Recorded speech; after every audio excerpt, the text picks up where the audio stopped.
Hi guys, it's Katia here and welcome back to my YouTube channel. Today we are gonna be air layering one of my plants that I've had for a very long time. I think it's close to 2 years now, and you've always seen it in my background. This is Monsterai Constellation. Now, this is a huge plant, and whenever you are propagating plants that have bigger leaves, it's really recommended that you do some sort of air layering before you cut the leaves. Since the leaves are so huge, they do need a big amount of water to sustain themselves and a lot of nutrients, but it's more on the water. Because if you cut a plant and it doesn't have any active aerial roots, I want to say, just because it has an aerial root doesn't mean that it's gonna transform into a root that can uptake water fast enough for the leaf to survive. It's a common practice with some of the crawling philodendrons that have really big leaves, such as Gloriosum, Pastazanum and all of that. Whenever people propagate them, they will cut away their leaves just so the new cutting won't be putting too much energy into sustaining that leaf, and instead it will put that energy into producing a shoot, which makes sense. Those leaves are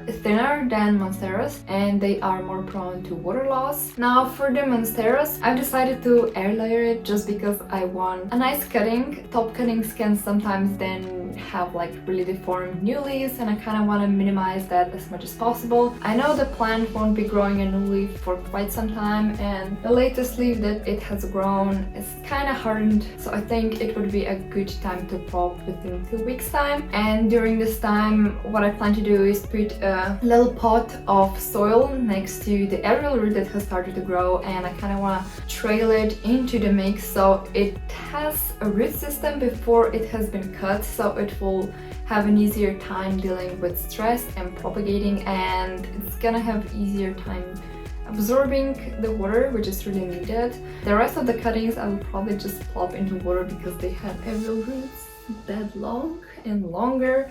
I've tried trailing them back into the pot and it works to some degree, but when you have that many aerial roots, it's a mess. She's a beast and she is taking up a quite big portion of this so-called planty corner that I have going on here. She did get really big and I've been thinking of propagating her for quite a while. This is the biggest leaf, I believe. She does have secondary fenestration, so these are these mid-root fenestrations.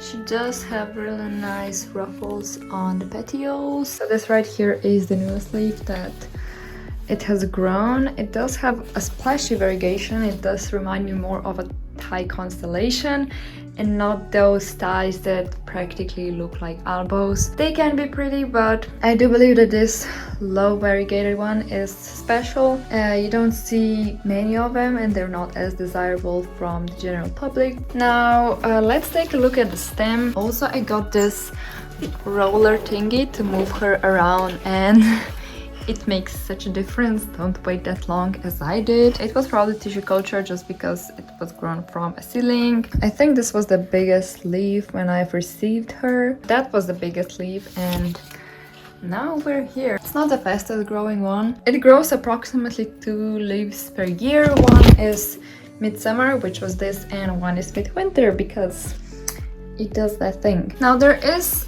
actually quite some variegation on the stem, but it's more in terms of streaks that goes on the petioles. Here is the newest leaf, and the petioles are actually really thick. So there is variegation definitely, but I found that to be misleading on petiolar sheets a lot.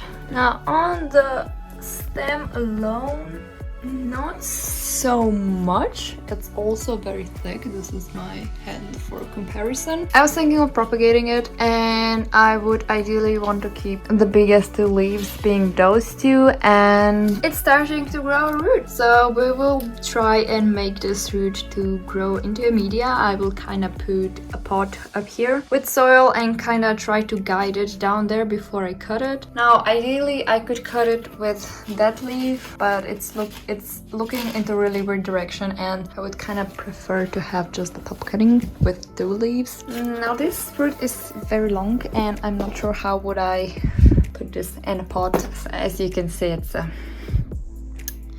I don't know how to describe that. And I was planning on making 1 leaf cutting from the others, so I could here, here, here, here, here.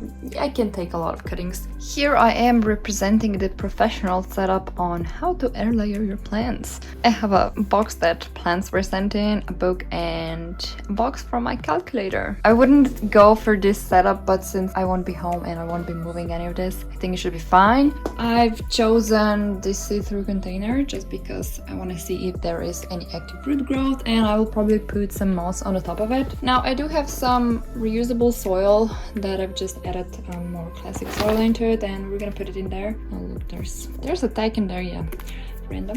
I will be putting this down there.